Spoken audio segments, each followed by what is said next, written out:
अतिवृष्टी नुकसान भरपाई रखडली। 7 जानेवारीला जत तालुक्यात रास्ता रोकोचा इशारा।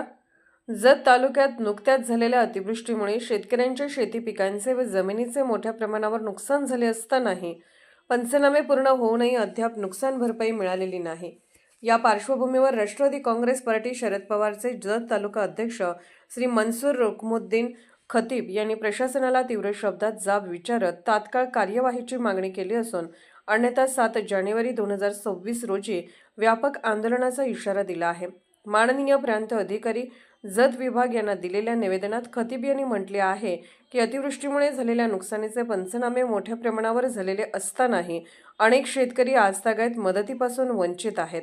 यामुळे शेतकऱ्यांमध्ये तीव्र असंतोष निर्माण झाला असून प्रशासनाच्या दिरंगाई विरोधात संताप व्यक्त केला जात आहे। निवेदनात प्रशासनाकडे मंडलनिहाय पंचनाम्यांची यादी, प्रत्यक्ष नुकसान भरपाई मिळालेल्या शेतकऱ्यांचा तपशील, प्रलंबित अर्जाची संख्या यासह सर्व माहिती तात्काळ जाहीर करण्याची मागणी करण्यात आली आहे। तसेच पंचनामे पूर्ण झालेल्या सर्व शेतकऱ्यांना सरसकट व तातडीने नुकसान भरपाई देण्यात यावी अशी ठाम भूमिका मांडण्यात आली आहे।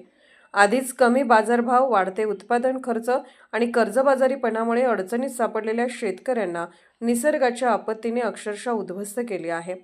अशा परिस्थितीत शासनाकडून वेळेवर मदत न मिळणे म्हणजे शेतकऱ्यांवर अन्याय असल्याचे खतीब यांनी स्पष्ट केले।